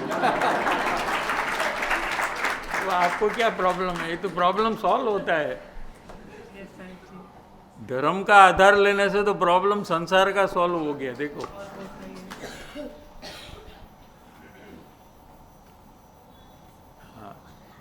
और तुरंत हमको रेस्पॉन्ड नहीं करना चाहिए, बने तो।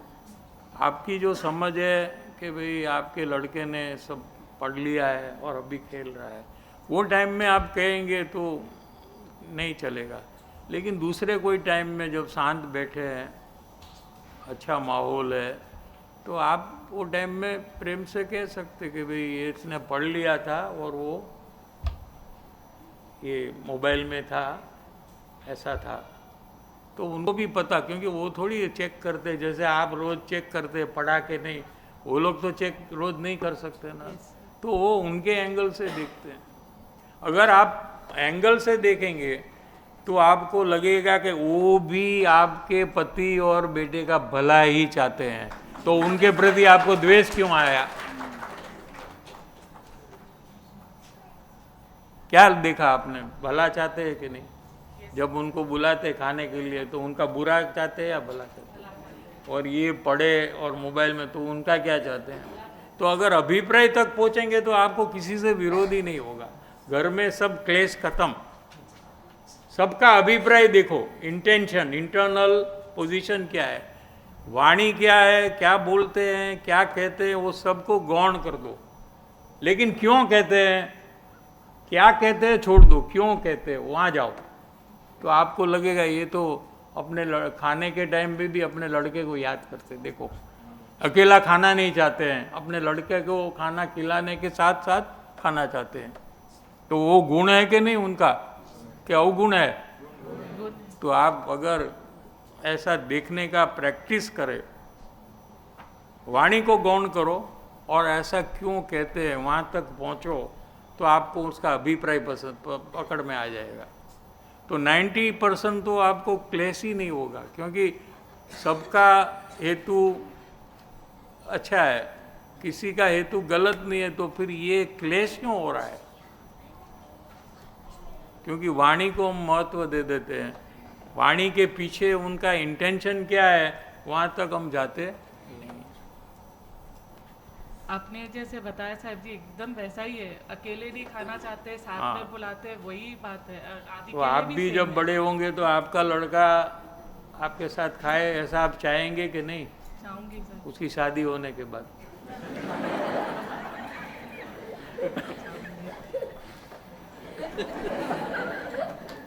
तो उसमें क्या गलती की उन्होंने? नहीं करी। हाँ, आप जैसे पता वो रियलाइज करी साहब जी, वाणी को ही मुख्य करती है, फिर ये होता साहब नहीं, जी। हम लोग सब यही Yes. करते हैं ना। अगर हम वाणी को गौण कर ऐसा क्यों कहा, ऐसे एक क्वेश्चन अपने को पूछे तो हम अंदर में जाएंगे उसके। Yes. और ये खाली फैमिली के लिए नहीं है, बिजनेस में, प्रोफेशन में, फ्रेंड सर्कल में, सब जगह में आप फ्रीली अप्लाई कर सकते हो, नो चार्ज। थैंक यू साहब जी। हाँ, साहिब जी एक और इसमें प्रश्न था। साहिब जी जब मतलब घर पे कभी कोई विषय पे ऐसा हीटेड आर्ग्यूमेंट होता है, माँ डैडी कुछ मेरे दोष बताते हैं, तो उधर साहिब जी मैं तो जागृत नहीं रहती, ऑब्वियसली मैं वहाँ पे पक्ष करती, स्वीकार नहीं करती, एंड वहाँ पे ऐसा भी दोष करती कि विजित आकर मुझे पक्ष करे, हेल्प करे, एंड तो आपने किया है ना, उसको खाने को नहीं आया था, उसका रिटर्न में एक्सचेंज कोई किया ना, तो अभी तू उसको करना है ऐसा। ये भी एक अपेक्षा से आप सपोर्ट कर रहे हो, रिटर्न में आप ये सब चाहते हो ना, तो ये तो स्वार्थ हुआ ना, और क्या हुआ? सच्चा प्रेम थोड़ी है यहाँ, ये तो बिजनेस हुआ। हम लोग टीवी बेचते हो तो पैसा ले लेते हैं, क्या आप सपोर्ट करते हो तो वापस रिटर्न में सपोर्ट ले लेते हो गलत काम में। ये तो एक बिजनेस हो गया, ये थोड़ी प्रेम का कोई लक्षण है यहाँ। नहीं है साहिब जी, इनफैक्ट वो नहीं करते तो मैं फिर द्वेष करती हूँ। हाँ। एंड वहाँ पे साहिब जी ऐसा कंपैरिजन भी करती कि इनके छोटे भाई है वो हमेशा वाइफ को सपोर्ट करते, तो ऐसा करती गलत काम में Yes, सपोर्ट साहिब करते, जी। क्योंकि वो मुमुक्षु नहीं है ना। करेक्ट साहिब जी। हाँ, तो करेंगे ना, फिर भी ऐसा करती साहिब जी। तो थोड़ा तो चेंज आना चाहिए ना मुमुक्षु बनने के बाद। इसीलिए वो दोष अगर आप कहेंगे कि वो आते नहीं आपके भाई और आप आते हो, आप में दोनों में तो कोई फर्क नहीं है, तो आप क्या करते हो सत्संग में? फिर वो कहेंगे आपको। हाँ? थैंक यू साहिब जी। साहिब जी, साहिब जी, जैसे कि आपने बोला कि 13 टोटल में 13 स्टैंडर्ड्स हैं, तो हम मुमुक्षु कौन से स्टैंडर्ड में हैं? फर्स्ट अज्ञानी बोला ना, तो मुमुक्षु भी अज्ञानी है ना, ज्ञानी नहीं है ना। आत्मा का अनुभव किया है नहीं किया है? मुमुक्षु को पूछ लेना ना, मुमुक्षु है ना, ये सब पूछ लेना कि आपने आत्मा का अनुभव किया कि नहीं किया है, तो आप अज्ञानी हो।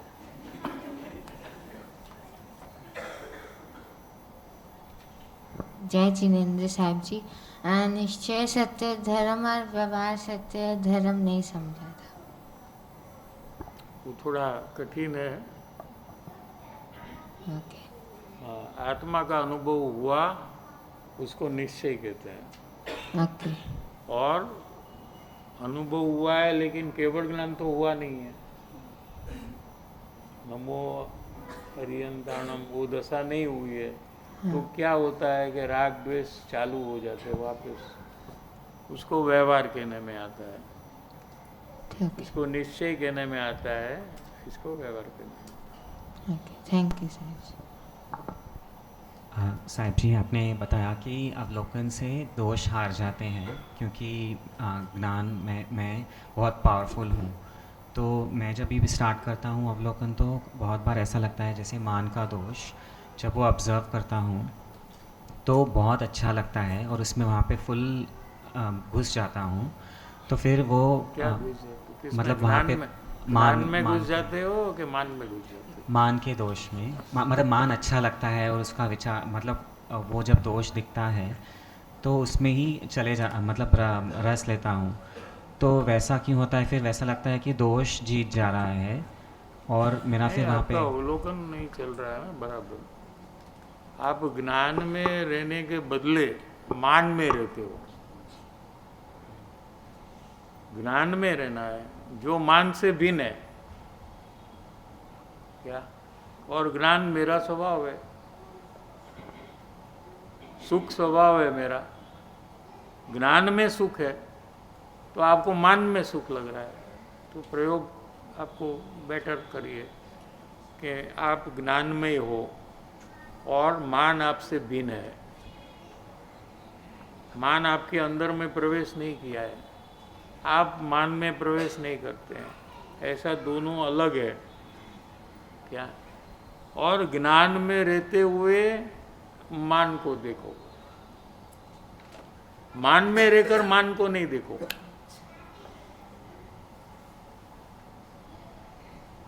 मान से भिन्न ज्ञानमय होकर देखो। मैं ज्ञानमय हूँ, मानमय नहीं हूं मैं, ऐसा। Okay, Sahib ji, I'll practice more. Sir ji, कल पक्ष के बारे में बात चली थी, तो सर डिसीजन लिया कि मैं इसको आज फॉलो करना है, आज दिन भर में इसको फॉलो करना है बोल के। और जैसे यहाँ से निकलना हुआ तो ऐसा प्रसंग भी बैठा कि किसी ने मुझे मेरा दोष बताया और मैं एक्सेप्ट नहीं कर पाया और इतना फ्यूरियसली रिएक्ट किया। ये इंसिडेंट के बाद में ये जो इसका जो इफ़ेक्ट था ये बहुत लंबा समय तक चला। मैं ऐसा विचार कर रहा था कि मेरे पास एक अच्छा अपॉर्चुनिटी मिला था मुझे वो चीज़ को, पक्ष को छोड़ने का, और मैंने उसको गंवा दिया। एंड इस चिंता में रहते हुए मैं बाकी का पूरा मतलब काफ़ी लंबे समय तक मैं डिप्रेस्ड फील किया और दूसरे अपॉर्चुनिटीज़ को भी मिस किया। तो इस समय, ऐसे वाले समय पे क्या करना चाहिए साहब जी? यहाँ बैठे बैठे आपने क्या नक्की किया था, पहले वो बोलो, फर्स्ट 2 लाइन बोल दो। पक्ष नहीं करूँगा। पक्ष नहीं करूँगा, ऐसा एक विकल्प आपने कर दिया, और वो विकल्प किया तो आप सोचते हैं कि काम हो जाएगा क्या? जैसे यहाँ बैठे बैठे मैं सोचूं कि मैं अमेरिका जाऊँगा और यहीं बैठा रहूँ, तो मैं थोड़ी अमेरिका जा सकता हूँ। समझ में आ रहा है कि नहीं? तो मैंने जो नक्की किया है वैसा कार्य भी मुझे करना चाहिए ना। तो मुझे क्या करना चाहिए? वीज़ा लेना चाहिए, टिकट लेना चाहिए, पैकिंग करना चाहिए। तो जैसे आपने नक्की किया कि मुझे पक्ष नहीं करना है, तो उसके साथ आपको एक नक्की करना चाहिए कि अभी मैं यहाँ से जाऊँगा तो मुझे कोई दोस्त बताएगा क्या? तो मैं रेडी होकर जा रहा हूँ क्या? और मेरा काम क्या है कि जैसे वो बताए मैं देखूँगा, है तो मैं हाँ बोल दूँगा। ऐसा यहाँ बैठे बैठे आपको नक्की कर यहाँ से उठना चाहिए और धीरे धीरे जाना चाहिए। धीरे धीरे इसलिए कि आपकी जागृति बरकरार रहे अंदर में, आपको ख्याल में रहे कि आपको क्या करना है। इसलिए मैंने कहा धीरे धीरे जाना चाहिए। जल्दी जाएंगे तो अंदर में भूल जाएंगे कि आप क्या करना चाहते हो। ठीक है? तो वैसे जाएंगे, जब फर्स्ट पर्सन नजीक आएगा कोई भी, तभी भी आप रेडी हो कि अभी ये दोस्त मुझे बताने वाला है। तो वो जब आपसे कुछ भी बोलेगा तो आप तो ढूंढते रहेंगे ये कब मेरा दोस्त बताता है क्या। तो वो जब बताएगा तो आप इमीडिएटली रेडी हो स्वीकारने के लिए, तो आपको कोई प्रॉब्लम नहीं आएगा। आज ऐसा करकत करो तो हो जाएगा। करूँगा साहब जी, थैंक यू। साहब जी, मेरे को पूछने में कुछ पूछना तो इतना डर लगता है पूछने में। 2 दिन से पूछना तो पूछ नहीं पाती हूँ। अभी तो पूछ रहे हैं, अभी हिम्मत कर रही हूँ। बस तो 2-3 बार ही खाली हिम्मत करने की है। हाँ, फिर पूरी जिंदगी आप पूछ सकते हैं। 2-3 बार कर लो, बस खत्म। सब भाई ऐसे क्या मान वो का सब- भय, सब ऐसे क्या सोचेंगे वो कोई सब। भी क्या भी समझे, क्या फर्क पड़ता है? अपने को क्या फर्क पड़ता है? कोई क्या भी समझे अपने बारे में, क्या फर्क पड़ता है? कुछ नहीं पड़ता, लेकिन मैं ही ऐसे बनाया है अंदर में। हाँ, बस तो जो भी मैं उसका आप बेधड़क पूछना। आप एक नक्की करो कि मुझे रोज पूछना ही है, पूछे बिना मैं यहाँ से नहीं जाऊँगी। कोई ना कोई मैं प्रश्न पूछूंगी, ऐसा आप नक्की कर लो। हर एक सत्संग में मुझे एक छोटा तो छोटा एक प्रश्न तो पूछना ही है, पूछे बिना मुझे नहीं जाना है। तो 2-3 दिन में आपको ये सब क्लियर चला जाएगा। जो भी मैं भाव करती हूँ, क्रोध, मान, माया, लोभ, तो मेरे को बहुत समय के बाद छोटा प्रश्न हो गया। अपने को तो वो डर का सॉल्यूशन करना है, कोई प्रश्न का जवाब समझने का नहीं है। पहले तो वो निकाल दे, फिर तो आप सब प्रश्न पूछ सकते हैं ना आराम से। उतना ही टारगेट पहले रखे कि पूछेंगे तो आपका डर कम होते जाएगा और कंफर्ट लेवल जब बढ़ता जाएगा, उसके बाद आपको जो भी प्रश्न पूछना है ऊंडाण से पूछिए। Thank you sir. मुझे इन स्मॉलर ग्रुप्स में हैदराबाद में दोष बताया गया था कि मैं मुमुक्षु के प्रति जेलसी भाव करती हूँ, फॉर एग्ज़ाम्पल। तो ये दोष मुझे स्वीकार हुआ साहब जी, मैंने खुद ने भी देखा है ऐसा परिणाम करते हुए। तो इसके बाद ऐसा लगता है कि ये जेलसी का भाव तो मैं रोज़ नहीं करती, वो कभी कभी होता है। एंड तो इसमें वर्किंग कैसे करना साहब जी, क्योंकि स्वीकार हुआ या थोड़ा बहुत खेद है और ऐसा लगता है कि ये दोष करूँगी तो मेरा डाउनफॉल बहुत ज़्यादा होता है और ये फील भी हुआ।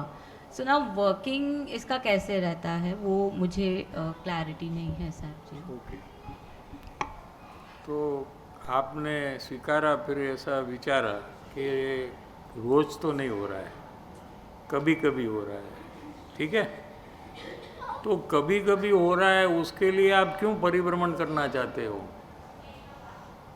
जब 10 दिन में एक ही दिन हो रहा है, एग्जाम्पल 9 दिन तो नहीं हो रहा है, ठीक है। तो एक दिन के लिए क्यों परिभ्रमण करें? 9 का 10 कर दो ना, सिंपल, इतना इजी। अगर 10 दिन आपको जलसी का भाव होता है तो बहुत कठिन हो जाएगा। कभी कभी होता है तो उसका मतलब कि बहुत इजी है काम आपका, ठीक है ना। रेयरली हो रहा है तो बहुत इजीली, थोड़ा भी फिर क्यों करें? जब 9 दिन नहीं किया, वही काम 10वें दिन करो ना, कि जलसी ना हो। हाँ, तो वही करना। उसके लिए क्या करना चाहिए? तो 9 दिन आपने क्या किया कि जब नहीं हुआ?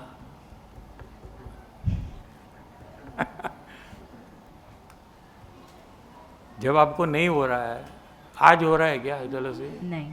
आज आप क्या किया कि आपको जलसी नहीं हो रहा है? आज मैं अपना दोष देखी और दूसरों का गुण। तो वही करना। आपके पास प्रश्न जवाब दोनों है।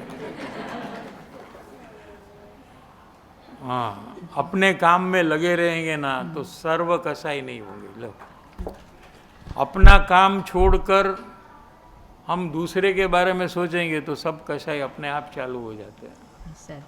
हम लोग को बिजी रहना है अपने काम में।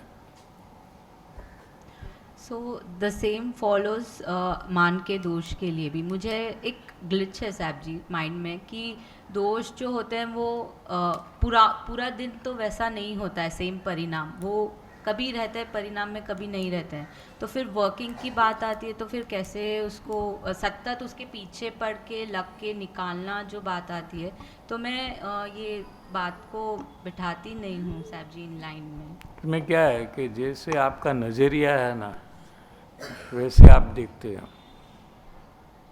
मुमुक्षु का नज़रिया एक अलग प्रकार का होता है। सामान्य जीव कैसे देखता है कि ये सब दोष मुझे हो रहे हैं, मुमुक्षु कैसे देखता है कि ये तो कभी कभी हो रहा है ना, तो इतना टाइम तो नहीं हो रहा है, तो मैं तो इसको निकाल सकती हूँ। ऐसा कॉन्फिडेंस जब आता है ना अंदर में, ऐसा देखने से अपने को कॉन्फिडेंस आता है कि 9 दिन तो मैंने नहीं किया, एक ही दिन तो किया है। अभी 9 दिन में करे बिना रह सकती हूँ, तो एक दिन में क्या है, 1/10 ओनली ना। तो वो नज़रिया से देखेंगे तो आपको कॉन्फिडेंस इतना बढ़ जाएगा कि वो एक दिन भी आप कर सकते हैं। Thank you sir. Sahib ji मेरा भी सेम प्रॉब्लम है, 4 दिन से सेम आंसर। मेरा भी सेम आंसर।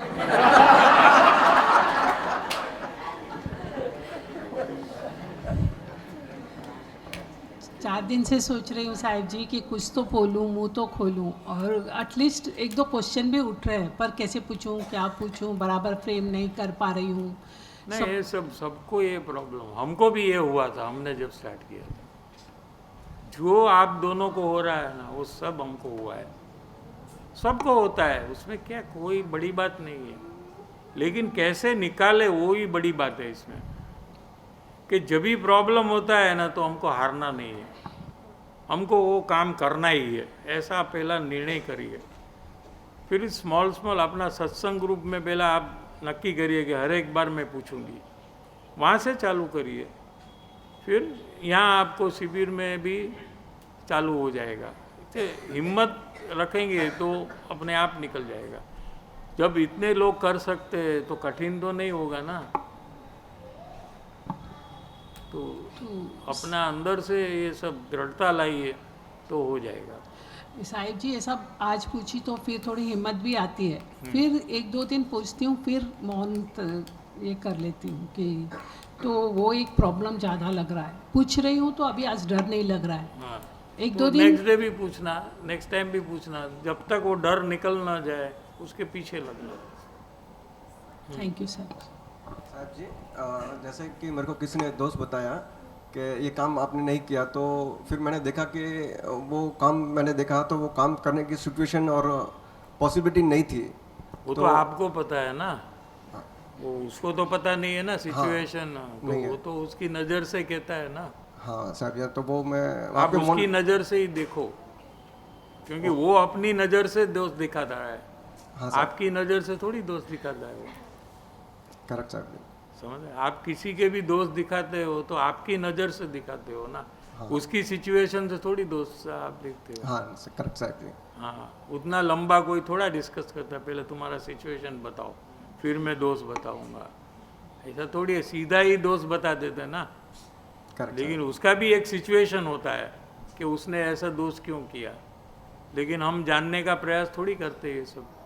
वैसे वो भी नहीं करेंगे ना, तो उसमें क्या प्रॉब्लम। तो मुझे मेरा सिचुएशन बीच में मतलब वो नहीं सोचना, वो बेकार है, टाइम वेस्ट है। ओके। उनकी एंगल से अगर आप देखो, आपको फाइनली क्या फ़ायदा है ये आपको समझना चाहिए। फाइनली आपको आपका स्वच्छंद कम करना, घटाना है, उसके लिए ये सब एक्सरसाइज है। ठीक है, वो अचीव हुआ कि नहीं हुआ। हाँ, वो पक्ष करूंगा तो नहीं होगा मेरा अचीवमेंट। आप पक्ष किया ना, तो नहीं होगा, तो आपको फायदा क्या है एक्सरसाइज करने में। करेक्ट पॉइंट समझे? अपने को क्या है, व्यापारी बुद्धि लगाओ, अपने को फायदा कहाँ। भाई ये एक्टिविटी में मुझे फायदा होना चाहिए। क्या फायदा होना? मेरा स्वच्छंद कम होना। तो कैसे होगा? तो वो बताता है, उसके एंगल से मैं देखूंगा तो मुझे दोस्त दिखेगा, तो मैं एग्री करूंगा, तो मेरा स्वच्छंद टूट जाएगा। तो मेरा तो बड़ा काम हो गया।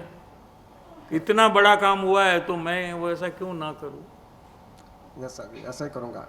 थैंक यू सर जी।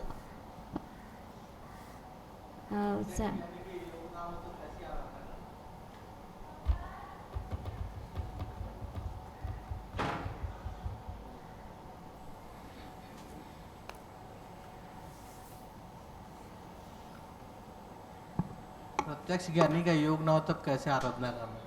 भावना करना,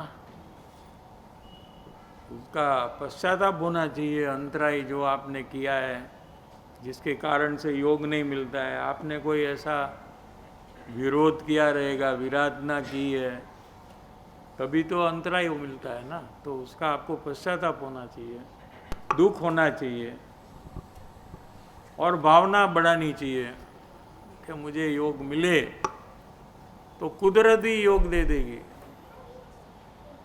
ऐसा हो जाता है।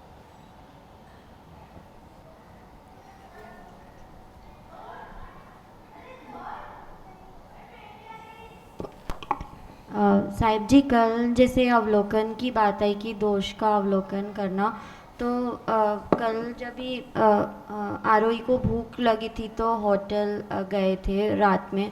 फिर वहाँ पर उसके लिए जैसे खाना ऑर्डर करे तो वहाँ पर मैंने लोभ की कि मैं भी खा लूँ करके, और फिर वहाँ पर पक्ष ऐसे की कि वो डोसे को देख के मेरे को मन हो गया करके। फिर वैसे खुद को करेक्ट किया कि नहीं, उसके कारण मेरे को लोभ नहीं है, लोभ मैं खुद ही स्वतंत्र कर रही हूँ, वो डोसा मेरे को नहीं करा रहा है लोभ करके। एंड वहाँ पर फिर लोभ का भाव मैंने देखी। फिर उसके बाद फिर वापस वो विचार में चली गई कि ये मेरा दोष है एंड मेरे को नहीं करना चाहिए। तो जो दोष देखने का प्रैक्टिस करती हूँ, उसमें अगर विचार में जाना या नहीं जाना, या मतलब क्या प्रैक्टिस होता है साहिब जी? क्योंकि ऐसे लगता है कि जब भी दोष ख्याल आता है तो ये मैं गलत कर रही हूँ, ऐसे विचार में मैं चली जाती हूँ, एंड उसके बाद फिर मैं कोई और थॉट में चली जाती हूँ, एंड अवलोकन करना भूल जाती हूँ वहाँ पे। फिर तो कैसे करना चाहिए साहिब जी, इसमें थोड़ा सीखना था, ये मतलब पूरा सीखना था। क्या करने का है आपको पता है कि नहीं?